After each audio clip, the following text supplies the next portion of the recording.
Hi, my name is Gautam, and I actually stay in Markajgi itself. Like, I had this back pain. It's been 1.5 years. I have tried many treatments like chiropathy, oil massage, physiotherapy especially, but it didn't work out as much like what I expected. I strongly suggest homeopathy. You people can carry on with the homeopathy. Area Malkajgiri, and doctor name is like Nageshwar Rao, and the clinic name is Neocare Homeopathy. శ్రీమాత్రే నమ, జై గురు దత్తాత్రేయ నమ. ఈ వీడియోలో మనం 2024 సంవత్సరం మార్చి నెలలో మేషరాశి వారికి మాస ఫలితాలు ఏ విధంగా ఉండబోతున్నాయి అన్న విషయాన్ని మనం ఈ వీడియోలో పరిశీలిద్దాం. మేషరాశిలో ఈ నెల పరిశీలించినట్టయితే ముఖ్యంగా నెల ఫలితాలు చెప్పగలిగే గ్రహాలు ఇంచుమించుగా 3 గ్రహాలు మారడం జరిగింది. అందులో ముఖ్యంగా ఈ మార్చి 14వ తారీఖున లాభస్థానంలో ఉన్నటువంటి రవిగ్రహం 12వ స్థానంలోకి మారుతూ రాహుకి దగ్గరగా కలిసే విధంగా ప్రయాణించడం జరుగుతుంది. ఒక విధంగా మనకి మార్చి 14వ తారీఖు వరకు అత్యంత శుభస్థానంలో ఉన్నటువంటి రవిగ్రహం 12వ స్థానంలోకి వస్తూ రాహుతో కలిసి ప్రయాణం చేయడం అన్నది ఒక విధంగా గ్రహణ యోగం అన్నది ఏర్పడుతుంది.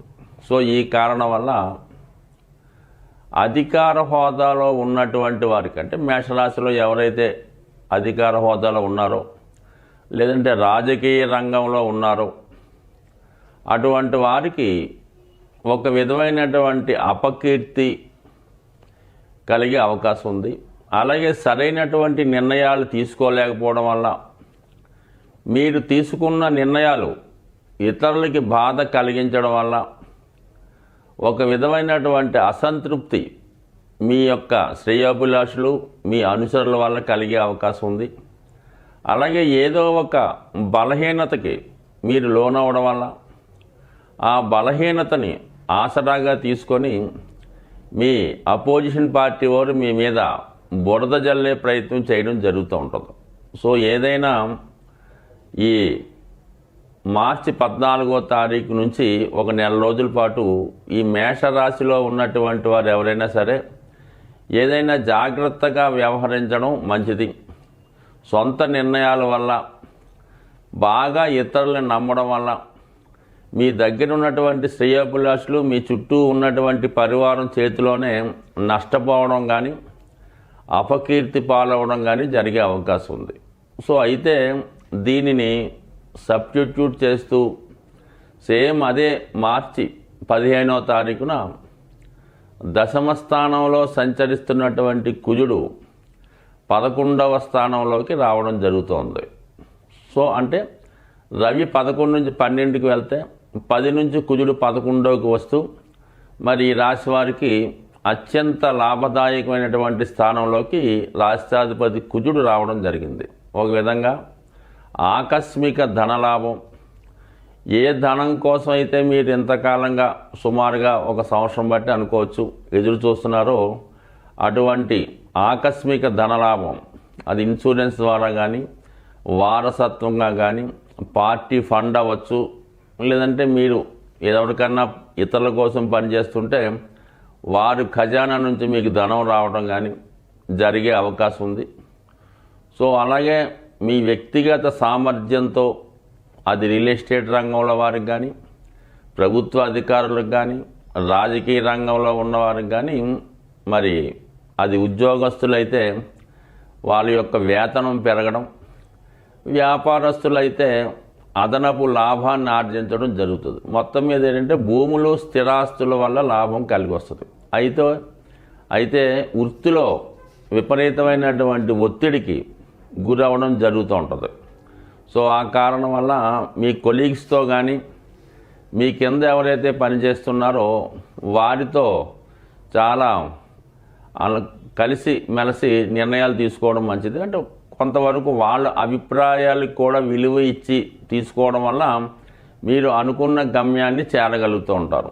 యాజిటీజ్గా మీ యొక్క సొంత నిర్ణయాలు తీసుకుంటే మీరు తీసుకున్నటువంటి నిర్ణయాలు మీ కింద వారికి నచ్చకపోవడం వల్ల వారి వల్ల మీకు ఇబ్బందులు వచ్చే అవకాశాలు అదనంగా రావడం జరుగుతుంది. సో ఆ విధంగానే మరి ఈ మార్చి 7వ తారీఖున ఈ శుక్రగ్రహం కూడా లాభస్థానంలోకి రావడం జరుగుతుంటుంది. సో ఒక విధంగా ఇది ధనాధిపతి సప్తమాధిపతి అయినటువంటి శుక్రుడు లాభస్థానంలోకి వచ్చి మరి సహజ లాభాధిపతి అయినటువంటి శని భగవానుడితో కలిసి మీకు లాభస్థానంలో సంచరించడం, అది రాష్ట్రాధిపతితో కలిసి ఉండడం అన్నది ఏదైనా జాతకుడికి ఒక అదృష్ట ధనయోగాన్ని ఏర్పడడం జరిగింది. ముఖ్యంగా మరి స్త్రీల యొక్క సహకారం లభిస్తుంది. కుటుంబ స్థానాధిపతి అవడం వల్ల కుటుంబంలో ఉన్నటువంటి స్త్రీలు, అలాగే కుటుంబ సభ్యులు, అలాగే మీ వాక్చాతుర్యం వల్ల, మీ వాక్కు ప్రభావం వల్ల చాలామంది మీకు అభిమానులుగా ఏర్పడడం, అలాగే ఆర్థిక పరంగా మీకు మీ కుటుంబ సభ్యులు సహకరించడం జరుగుతూ ఉంటుంది. అలాగే సప్తమాధిపతి, మీరు ఎవరితో కలిసి ప్రయాణం చేస్తున్నారో, ఎవరి సహకారంతో మీరు జీవితంలో ముందుకు వెళ్దాం అనుకుంటున్నారో అటువంటి సహాయ సహకారాలు కూడా ఈ నెలలో మీకు పుష్కలంగా రావడం జరుగుతోంది. సో ఏదైనా మరి లాభస్థానం నుంచి బుధ అలాగే రవిగ్రహాలు 12వ స్థానంలోకి ప్రయాణిస్తే దానికి బదులుగా ఈ కుజ శుక్రగ్రహాలు, ఈ కుజ శుక్రగ్రహాలు రెండు కలిసినప్పుడు విపరీతమైనటువంటి లగ్జరీ ఏర్పడడం జరుగుతుంటుంది. అలాగే జాతకుడు విలాసవంతం ఈ జీవితాన్ని అనుభవించే ప్రయత్నం చేస్తాడు. ఎక్కడికి వెళ్ళినా అటువంటి సౌకర్యాలు రావడం జరుగుతూ ఉంటుంది.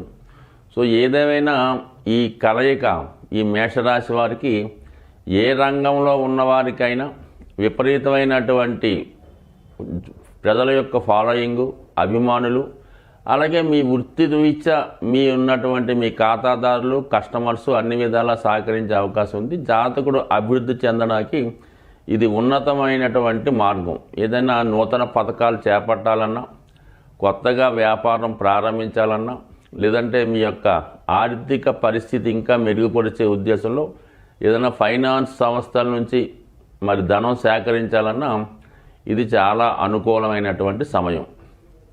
ఇంకా ముఖ్యంగా ఏదన్నా ఈ జాతకుడి యొక్క స్థితి నెల ప్రారంభం కన్నా సెకండ్ హాఫ్లో అంటే 15-16 తారీఖులు దాటిన తర్వాత అద్భుతమైనటువంటి యోగాలు ఈ మేషరాశి వారికి ఏర్పడడం జరుగుతుంది. మరీ ముఖ్యంగా గురుగ్రహం, రాశి యందు ఉన్నటువంటి గురుగ్రహం సరిగ్గా మనకి మార్చి 16వ తారీఖు రాత్రి సుమారు 9 గంటలకి భరణి నక్షత్రం 3వ పాదంలోకి సంచరించడం జరుగుతుంది. అంటే భరణి 3వ పాదంలోకి మారడం జరుగుతుంది.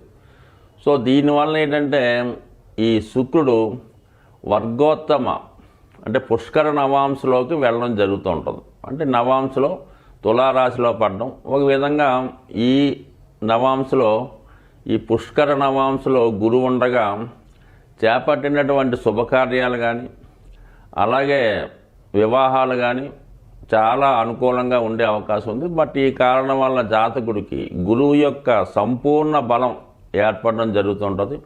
ఇది ముఖ్యంగా నూతన వ్యాపార ప్రారంభాలకి అలాగే వివాహ విషయంలో ఒక నిర్ణయం తీసుకోవడానికి చాలా అనుకూలమైనటువంటి సమయం. సో ఏదైనా జాతకుడు సంపూర్ణంగా ఈ నెలంతా కూడా మంచి ఫలితాలు పొందడం జరుగుతుంది.